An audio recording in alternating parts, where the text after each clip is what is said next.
Hello students, this is your day 5 of J Direct. Today we will discuss the PYQs related to the chapter nuclei. Question number 1 is given the masses of various particles. आपको various particles के masses दिए हैं, जैसे कि mass of proton, neutron, electron, anti neutrino, इनके masses आपको deuteron, इनके masses आपको दिए हैं. उन्होंने बोला which of the following processes is allowed by momentum and energy conservation. तो कौन से प्रोसेसेस अलाउड होंगे मोमेंटम और एनर्जी कंजर्वेशन के लिए. तो बेटा आप सबको पता होना चाहिए न्यूक्लियर रिएक्शन में मोमेंटम और एनर्जी कंजर्वेशन लॉज तभी वैलिड होते हैं अगर हमारा टोटल मास जो होता है, टोटल मास ऑफ रिएक्टेंट जो होता है, reactant it is greater than total mass of product. Clear. क्योंकि जो एनर्जी लिबरेट होती है वो किसकी वजह से लिबरेट होती है, ड्यू टू मास डिफेक्ट की वजह से. क्लियर. तो अगर रिएक्टेंट का मास ज़्यादा है, प्रोडक्ट का कम है, तो ऑब्वियसली उनका जो डिफरेंस होगा it is appeared as energy. तो अब हम देखेंगे कि इनमें से कौन सा अबव डाटा जो है वो फॉलो हो रहा है. तो बेटा अगर आप इसको सी पार्ट को देखें तो देखिए न्यूट्रॉन और प्रोटॉन का मास प्लस कर लीजिए, टोटल रिएक्टेंट का मास देखिए तो रिएक्टेंट का मास में क्या आता है, न्यूट्रॉन का मास 1 पॉइंट कितना दिया है 0087 प्लस प्रोटॉन का मास 1.0072. तो जब आप इन दोनों को प्लस करेंगे न्यूट्रॉन का मास प्लस प्रोटॉन का मास, तो ये आपका बन जाएगा 2.0159 U. तो अब आपका सेकंड क्या है, डी प्लस एंटी न्यूट्रिनो. तो बेटा डी क्या है, डी का मास दिया है आपको 2.0141 और एंटी न्यूट्रिनो का 0 है, तो ये आपका क्या बन जाएगा 2.0141 U. तो बेटा अगर आप देखें तो N प्लस पी जो है आपका ये ग्रेटर है, इसका मास आपका इनसे mass of this is greater then mass of this. तो ऑब्वियसली तभी हमारा ये जो है ये फॉलो होगा, क्योंकि अभी हमने बताया कि मोमेंटम एंड एनर्जी कंजर्वेशन तभी फॉलो होती है जब रिएक्टेंट का मास प्रोडक्ट से ज़्यादा होता है. तो इसका मतलब C part is the correct option. Clear. अगर आप इनको देखें तो ये सारा ये बैलेंस हो जाएगा. अगर इसको देखें तो प्रोटॉन जो है उसका मास न्यूट्रॉन और पॉजिट्रॉन और एंटी न्यूट्रिनो के मास के सम के बराबर, ऑब्वियसली ये ज़्यादा होगा ये कम होगा. तो इसका मतलब यहाँ पे जो थर्ड पार्ट है it is the correct option. Clear. Second question क्या है बेटा आपका, half life of 2 radio active nuclei A and B are. Half life दिया है आपको T/2, किसका दिया है, ए न्यूक्लियाई का कितना दिया है आपको 10 मिनट्स, और T/2 ही आपको बी न्यूक्लियाई का कितना दिया है 20 मिनट्स. क्लियर. उन्होंने बोला if sample initially sample has equal number of nuclei, sample में न्यूक्लियाई जो नंबर ऑफ न्यूक्लियाई थे वो इक्वल थे, मीन्स N0A जो है वो N0B के बराबर है.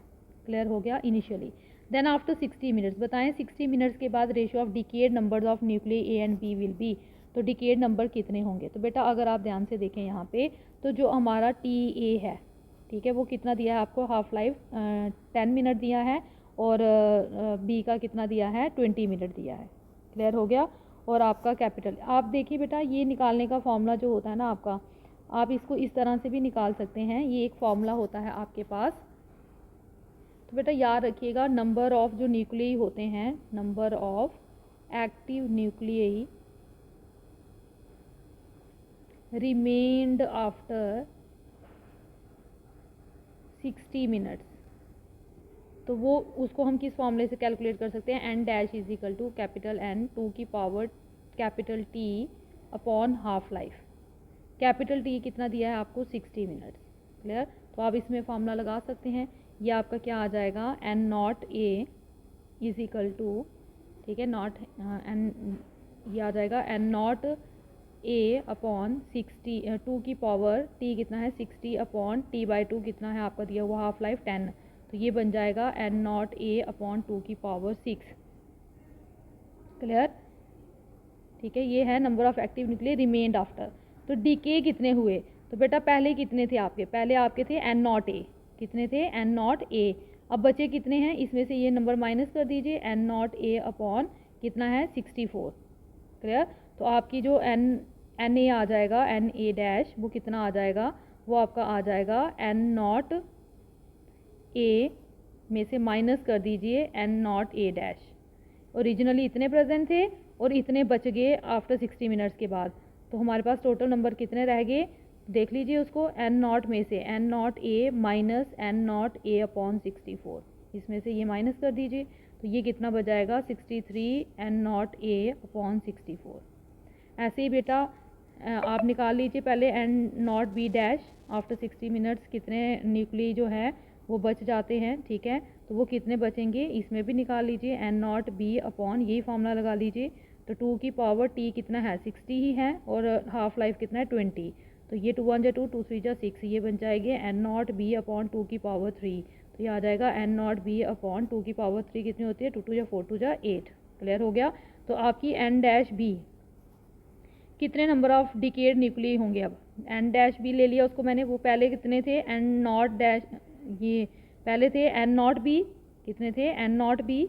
तो अब 60 मिनट्स के बाद कितने हैं, माइनस कर दीजिए उसमें से एन नॉट बी डैश।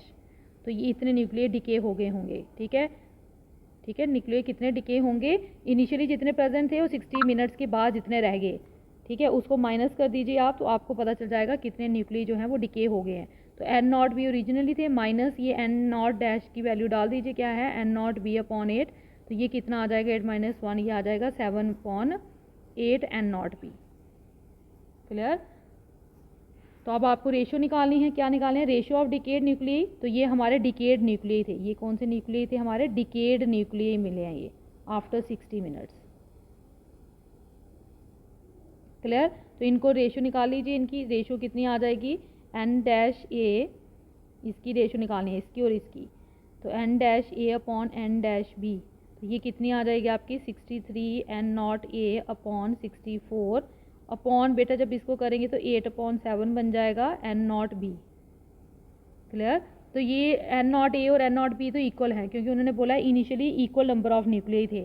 तो एन नॉट ए और एन नॉट बी क्या है, इक्वल है। तो ये कर लीजिए इसको कैलकुलेट। तो ये आपका कितना बन जाएगा, ये आपका आंसर आ जाएगा 9/8। कितना आंसर आ जाएगा 9/8। क्लियर। क्योंकि ये आ जाएगा 8 1 जा 8, 8 8 जा 64, 7 1 जा 7, 7 9 जा 63। तो 9/8 रेशियो आ जाएगी। D part is the correct option. Question number 3 क्या है, 2 radio active materials A and B have decay constants 10 lambda and lambda respectively. A का डिके कांस्टेंट है 10 लैम्डा, बी का डिके कांस्टेंट है लैम्डा। उन्होंने बोला if initially they have the same number of nuclei, again initial nuclei same है, then the ratio of number of nuclei of A to that of B will be 1/e after a time. तो आपको बताना है 1/e कितने time के बाद ratio बनेगी इनकी। क्लियर। तो बेटा आपको क्या दिया है, आपको लैम्डा ए दिया है, ए का कितना दिया है 10 लैम्डा, और आपको लैम्डा बी कितना दिया है, डिके कांस्टेंट लैम्डा दिया है। क्लियर। अब number of nuclei present in the material, वो फॉर्मूला क्या होता है, N is equal to N not E raise to power minus lambda into T. Clear. तो मटेरियल्स ए की और बी की आपको रेशियो निकालनी है, N A upon N B निकाल लीजिए इसी फॉर्मूले के साथ। तो क्या आ जाएगा एन नॉट ई की पावर माइनस लैम्डा की जगह पे lambda A into T upon N not E की power minus lambda B into T. Clear.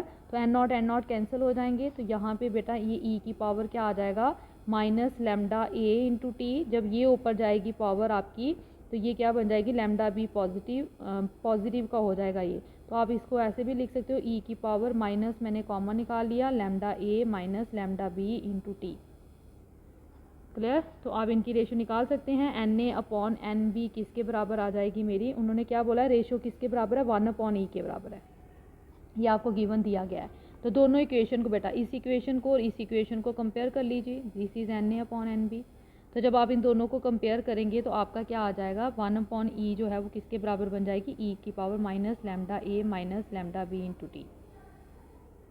Clear. तो इसको हम ऐसे भी लिख सकते हैं ई की पावर -1, बेसिस ये दोनों बेसिस सेम है तो पावर्स इक्वेट कर सकते हैं हम इनको, comparing the powers of E on both sides.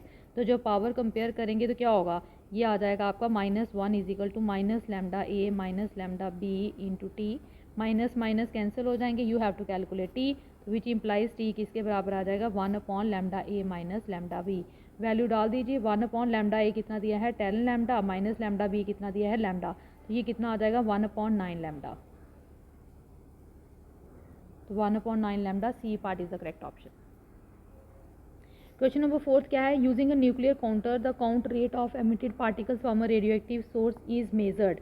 एक न्यूक्लियर काउंटर को हमने यूज़ करके क्या किया है, काउंट रेट निकाला है एमिटेड पार्टिकल्स का एक रेडियो एक्टिव सोर्स से। उन्होंने बोला at T is equal to 0 it was 1600 counts per second, and at T is equal to 8 seconds it was 100 counts per second.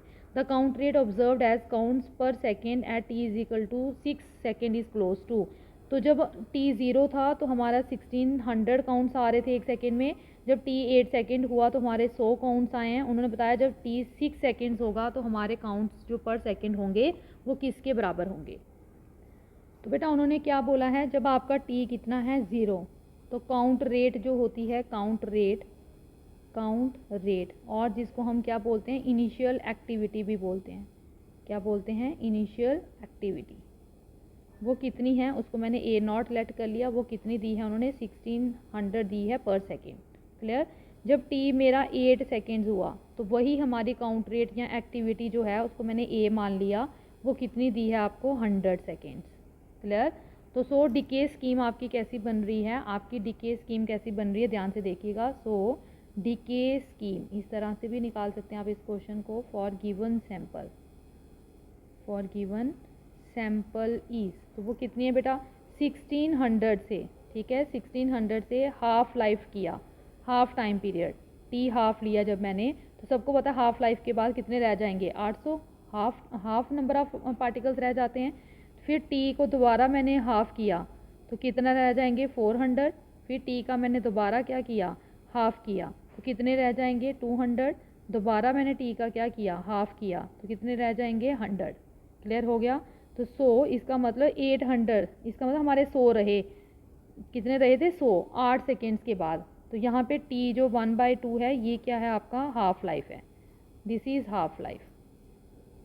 Clear हो गया, ठीक है। तो इसका मतलब आपका क्या है बेटा, अगर आप ध्यान से देखें तो क्या बन रहा है यहाँ पे, इसका मतलब बेटा 8 सेकेंड्स के बाद आपके 100 बन रहे थे, तो 8 सेकेंड्स में कितने 1 2 3 4 बार आ रहे हैं, तो इसका मतलब यहाँ पे जो हाफ लाइफ था हमारा वो कितना आ रहा था, वो 2 सेकेंड्स के बराबर आ रहा था, क्योंकि 2 सेकेंड्स करेंगे 2 seconds plus 2 seconds plus 2 seconds plus 2 seconds, तो 2 2 4 2 6 2 8 सेकेंड्स के बाद हमारा 100 बचा, तो इसका मतलब हाफ लाइफ कितने का आ रहा है 2 सेकेंड्स का आ रहा है, ठीक है। तो इसका मतलब हमारी जो अबव स्कीम के अकॉर्डिंगली जो हमारी एक्टिविटी होगी आफ्टर 6 सेकेंड्स, तो 6 सेकेंड के बाद कितनी होगी 2 2 4 5 6 तो 200 होगी, तो कितने आ जाएंगे is 200 counts per second. Clear, क्योंकि अगर 8 सेकेंड के बाद 100 हैं तो 8 सेकेंड कैसे बन रहे हैं, हाफ लाइफ कितना आ रहा है 2 2 4 2 6 2 8, 4 बार इसको हम क्या करें हाफ लाइफ कंसीडर करें तो हमारा 100 आंसर आ रहा है। क्लियर हो गया।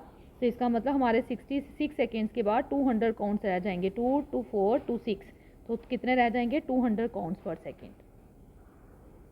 लास्ट क्वेश्चन क्या है बेटा, 2 रेडियो एक्टिव सबस्टांसेस हैं A and B have decay constants, again इनके डीके कॉन्स्टेंट्स आपको दिए हुए हैं 5 lambda and lambda respectively at T is equal to 0। उन्होंने बोला जब टी 0 है, सैम्पल है same number of 2 nuclei, T 0 पे दोनों न्यूक्लियाई के सैंपल जो हैं उनमें एक जैसे ही न्यूक्लियाई हैं। क्लियर, इनिशियल नंबर क्या है सेम है। उन्होंने बोला time taken for the ratio of the number of nuclei to become 1/e² will be, तो आपको बताना है कि ये रेशियो 1/e² कब बनेगी।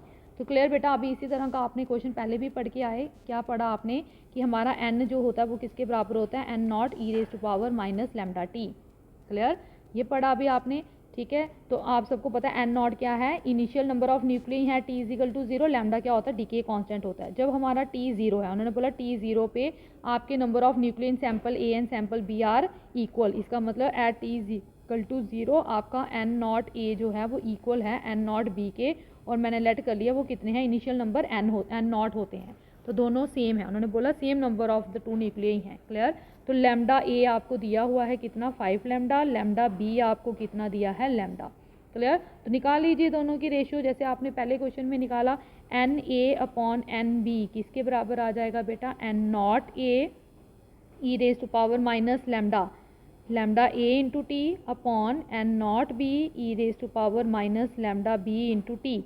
Clear, n0 a n0 b equal है, n0 भी ले सकते हो सिंपली आप इसको, ठीक है, क्योंकि मैंने अभी बोला ये दोनों इक्वल हैं सारे, तो ये कैंसिल आउट हो जाएंगे, तो ये आपका क्या आ जाएगा, ठीक है, ये आपका बन जाएगा इज इक्वल टू ई की पावर अगेन माइनस कॉमन ले लिया lambda A minus lambda B into T. Clear, और ये आपको N A upon N B जो रेशियो है बेटा ये उन्होंने बोला 1/e का होल स्क्वायर है। तो इन दोनों इक्वेशंस को कंपेयर कर लीजिए, जब कंपेयर करेंगे तो 1/e का स्क्वायर इसको ऐसे भी लिख सकते हैं इज इक्वल टू ई की पावर माइनस लैम्डा ए लैम्डा बी इंटू टी, ठीक है। तो इसको आप इस तरह से भी लिख सकते हो, e⁻²। दोनों साइड कंपेयर कर लीजिए powers of e on both sides. तो जब आप कंपेयर कर लेंगे पावर्स बोथ साइड्स पे, तो आपका क्या आ जाएगा, -2 is equal to minus lambda A minus lambda B into T. तो माइनस माइनस कैंसिल हो जाएंगे, टी किसके बराबर आ जाएगा, 2 upon lambda A minus lambda B. तो ये कितना बन जाएगा, 2 अपॉन लैम्डा ए कितना है 5 लैम्डा माइनस लैम्डा बी कितना है लैम्डा, ये बन जाएंगे 2 अपॉन 4 लैम्डा। तो 2 1 जा 2, 2 2 जा 4, ये आ जाएगा 1 upon 2 lambda. This is the time period, 1 upon 2 lambda, B part is the correct option.